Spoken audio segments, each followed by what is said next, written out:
ain't standing in line.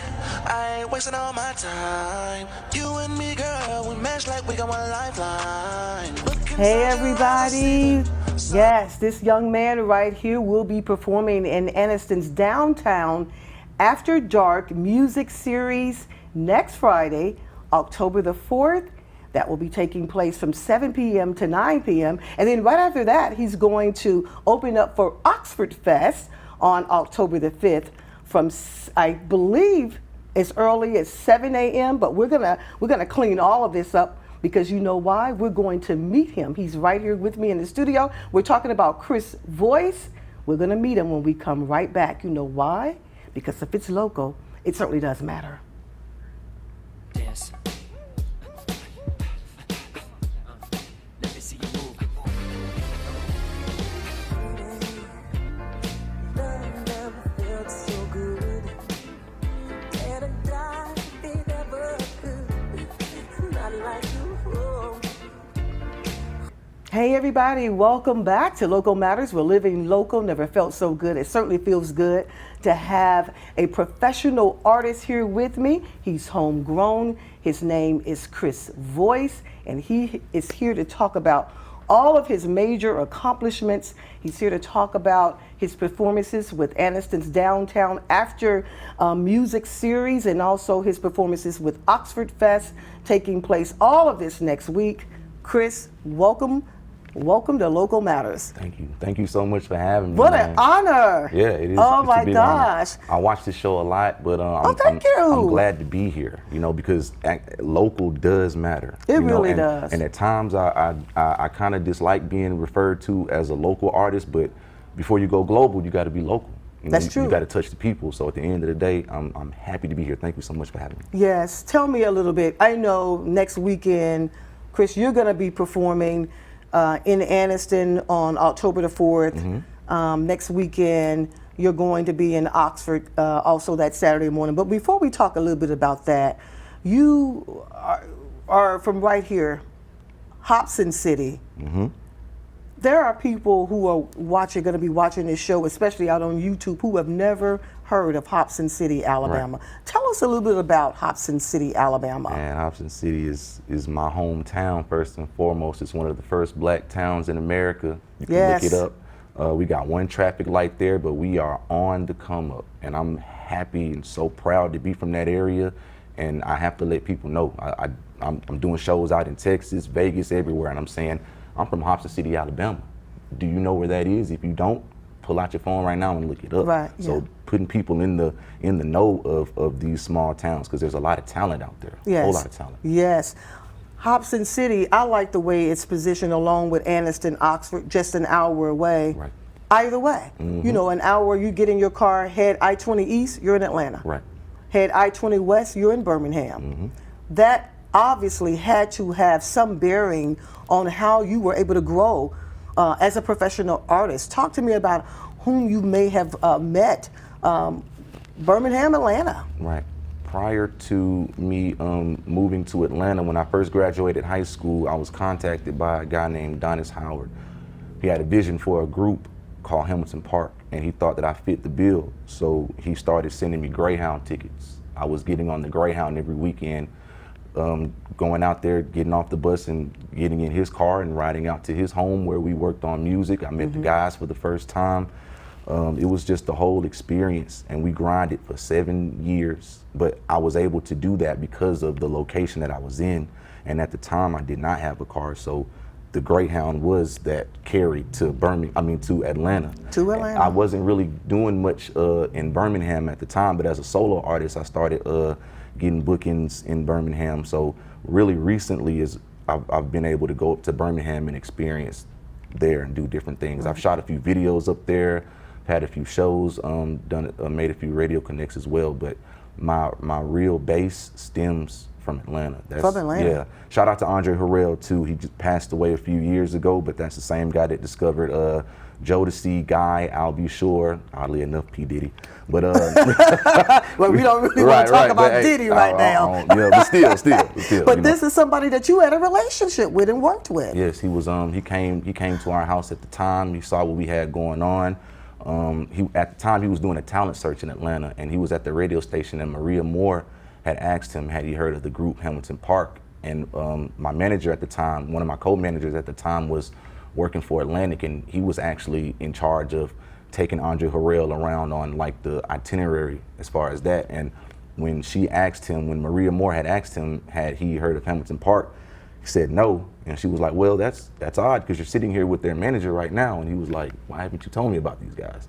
So at that point, drove him out to the house. We played music for him. He fell in love with us from the jump. Said we reminded him of Jodeci, and he took us around. And I like to tell everybody that he said yes when everybody said no, because we went and tried to get a couple deals at a couple different places, and we couldn't connect it. But when Andre Harrell became involved, with him being the mogul that he is, he stuck his neck out for us, and I'm forever grateful for that. You know, Andre Harrell. Andre Harrell, yes. There's a picture. I know we've got a graphic. I want to be able to bring that up. When you were really young, this is the group that you were with. You keep mentioning Hamilton Park. Yes.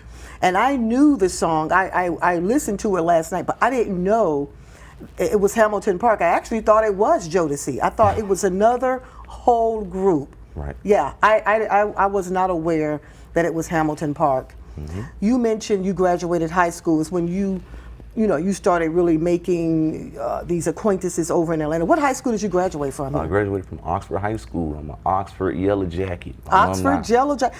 And look, you got your yellow on. You see it? And we did not have this plan. I'm telling you guys, we did not. I wore yellow today because I just felt like I was like, I feel great. I feel bright, sunny. Yep. Here you step in here with yellow, Yep. and then you talk about your high school. You graduated from Oxford High, Oxford Yellow Jackets. Yes. What year did you come out in town? 2006. 2000. So were you really doing anything in high school at that time? Oh yeah, I was all-state choir, show choir, all 4 years. That's right. I was doing it, solos, everything, ensemble. I was a pillar in the choral community at Oxford. And like I said, went to All-State every year. They were very proud to have me there, and I was proud to represent Oxford. I remember wearing my choir robe, medals all the way down to the floor. Yes, yes. And when we come back, we got to go to break, because I too grew up, in the choir. It's something about when you know that you love to sing, you're going to be in somebody's choir. We're going to talk more about Oxford, more about your upcoming performances in Oxford and in Anniston when we come right back. Don't go away.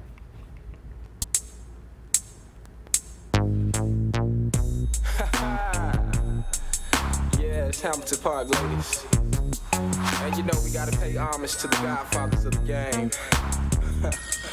Mr. Aaron Hall, Teddy Riley, Timmy Gatlin. Oh yeah, Mr. Crazy. Okay, Hamilton Park. That's the song with look, forgive me, I know. I thought that was Jodeci. That was you, and I could spot you out too. You looked like you was about 12 years old in there. Yeah, man, I hated that haircut. They made me cut my hair when we got the deal, so we would all have the same kind of. How old were you when you were with Hamilton Park? And when we started Hamilton Park, we were young, like 17, 18. We got the deal when I was like, I think right when I turned 20. And shortly after that deal I had my first child. So these are very eventful, impactful moments in my life that I'll never forget. Right.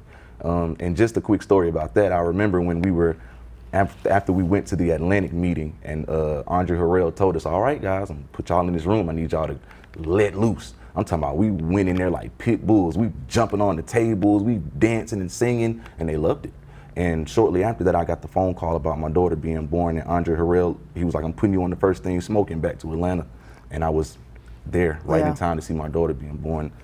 Really thank Dre for that. Yeah, right. What is it? How has parenthood actually changed you? Because, that was 20, you're going on, you're right in the early 30s now. Yeah. How has it actually changed you? So, I love being a parent, man. And as my children grow and they see what I do musically and they show interest in it, and I see myself in them, especially my son in particular. Like, he loves playing video games, but he loves music too. And I can see he likes to dance. So I'm just really in a place to where if my kids show any sort of interest in that, I'm gonna nurture it like never before. And you're doing the right thing, because that's when you should do it. Right. When they're really, really, really young. Right.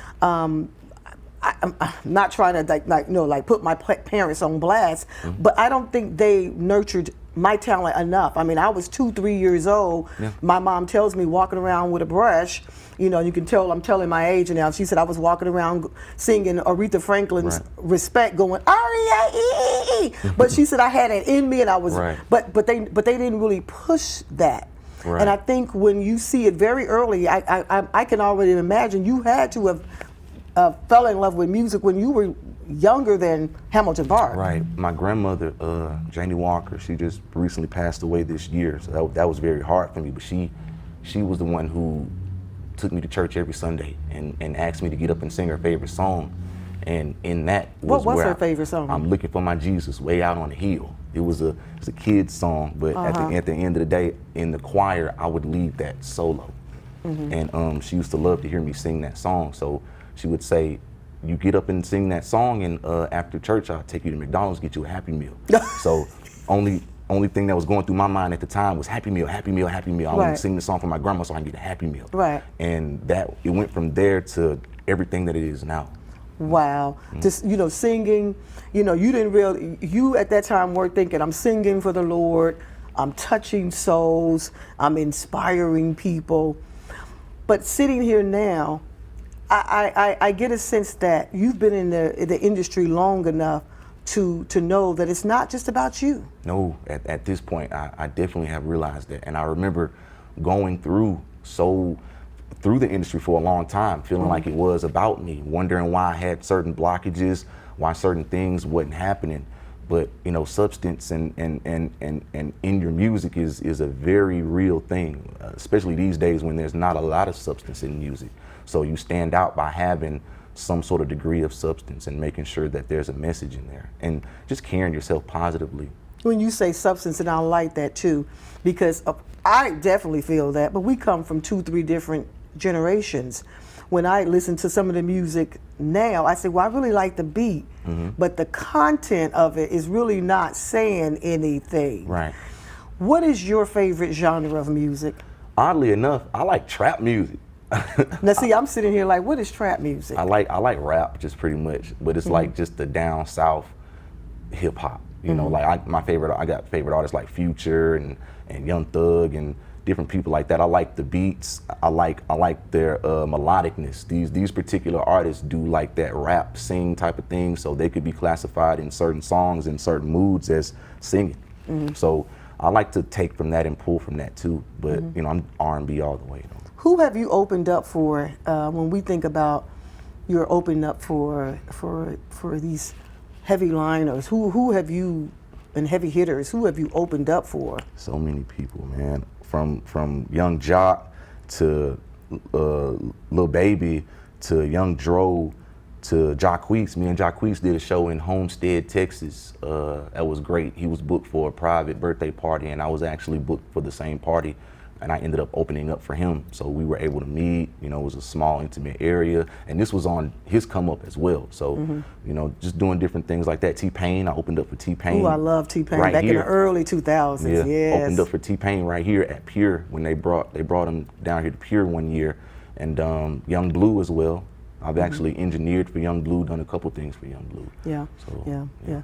When we come back, we're going to go to break in just a second, but I want to talk about, because I also know that not only are you, you know, in the music industry and traveling and going around and working with other artists, I want to talk about how you're working with other artists right here at home, inspiring, but you also give back to the community. I understand you have something that you do that's called, what is it, Turkey and Toys or something? I do a turkey drive, and Christmas time I do the Alabama Santa. That's what I like to call it, where I was trying to find the best way to reach out to the community and be the best staple that I could. And when I opened my business, I started feeling blessed over the years. So I wanted to give back to people, and I would see people, sometimes I get on Facebook and see people asking for this or asking for that. So I felt like instead of, sometimes I would make grand posts and, you know, people reach out, sometimes they just reach out for the opportunity, but I really want to get in contact with those people that really need it. Right, and I'm going to cut you right there. When we come back, because we've got to go to break, because we are approaching holiday season, Right. I really want to talk about your work in the community. We'll be right back with more. Don't go away. Hi, everybody. Welcome on back to Local Matters. We're living local. Never felt so good. It certainly feels good to have Mr. Chris Voice here with me. He is an amazing artist. He's worked with some amazing stars over the years. He is going to be an opening act at the Oxford Fest coming up next Saturday. He's going to be one of the closing acts for Anniston's After Music Festival there in Anniston. And before we went to break, we were talking with Chris about how he has been a blessing to many people in his community, and that is something you mentioned that you want to continue to be able to do. Yeah, in so many ways, man. I like to think of myself as a humanitarian. So I give gifts every year, and I do turkey drives for less fortunate families. And it's not a thing. I don't record this stuff. I don't make content out of it or anything. I just do it out the goodness of my heart because I know ultimately people need that, and you need to feel that kindness from other people in the world. And it doesn't have to be like, oh, I need you to post this or say this. I just tell people like, hey, get a chance, check my music out. And you're planning to do this right here, of course, in Hobson City. Hobson City, Oxford. I've had people contact me as far as from Pale City, and I've driven gifts like that's literally me. Like Christmas Eve, I'm driving around in my car with gifts in the car, dropping them off at different people's houses, however they want to receive them, so their kids can open them in the morning. Yeah. Because we're talking about being an inspiration to other people. Who has inspired you most? Because you've talked about who you've opened up for, who you've met, some really amazing artists in the industry, especially artists your age. Who has really inspired you most? I know you talked a lot about Andre Harrell. Right. I'm definitely inspired by Michael Jackson. That was a big influence.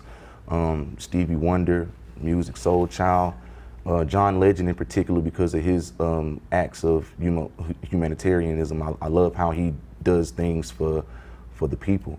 I love that about John Legend. And I'm surprised you didn't say T.I. because he's doing some wonderful. T.I. does great things actually. Over there in Atlanta. He does phenomenal things all the way down to cars, clothes. Yeah, I do know about T.I.'s giving back to the people. Yeah, most definitely. But yeah, people like that, inspire me to do it and keep it going. You have a small studio here at home in Oxford. How are you working with other young people? What would you say to young people who are looking at you and say, you know what, I want to do that. I want to be the next Future. I want to be the next Chris Brown, the next whoever. What advice would you give the other young people? Just do it. Start out. Do it. Just go for it. Don't take no for an answer. Do exactly what you said you was gonna do because it's possible. Especially these days, we got tools like Instagram and Snapchat and Facebook. Like and TikTok as well. Like these are huge platforms today. You don't even really need the 106 in Parks and the MTVs because they're not even really doing the same thing as far as that. Be consistent. Be very, very, very consistent and intentional. Would you also encourage young people to make sure that they build a relationship with someone like yourself who have the resources to help them elevate, to hone their talent? Right. Most definitely. I'm here. Please feel free to reach out to me. My studio is Powerhouse Recordings down in Oxford, Alabama. I've been down there since 2017. I engineer out of there. I record myself out of there. I have people calling me all the time, doing little internships out of there, different things like that. I love when the young artists come in, especially people that have never recorded before. I like to get them young and nervous. That's, when I see that look and they come in there like, I'm nervous. Like, relax. This is a great environment. Go in that booth and be yourself and let's do it. Yeah. Right before we get ready to close, I do want to talk a little bit about your performances coming up in Anniston and Oxford. But this album, Love Island. Yes. Talk to me about just a couple of singles from that album. Oh, we got Focus on there. Body is doing great. Body, I had a lot of my videos I direct on my own. I have somebody shoot them and I sit in on the editing process. That video for Body is amazing. I got Fire Breathers, Contortionists, a lot of different stuff going on in there. We got Love Drug, that's a great record. And what else is on there? Some Kind of Way, I actually fully produced that record myself. fully produced that record and wrote it. So I've been getting back into production as well, something that I love to do. But yeah, most definitely, that album right there is one of my first independent solo albums that I put out, and I have more coming. I'm proud of that. Right. Very proud of that. So again, we're going to be listening out. I'm going to come out definitely next Friday Yes. in Anniston to be out there. Usually I don't come out, but I will because I want to support what you're doing. And then, of course, Oxford Fest. There are going to be people from all over Yes. Oxford coming out to hear your music. What can they expect? Please you can expect some covers, you can expect some of my originals, you can expect a great time, especially out in Anniston. We're doing a lot of stuff with that stage. I'm not gonna give too much of it away, but Right. got a lot of people involved, and when you guys come out there to Noble Street on October the 4th, and you guys see that stage, you're gonna know I take my craft very seriously. Right.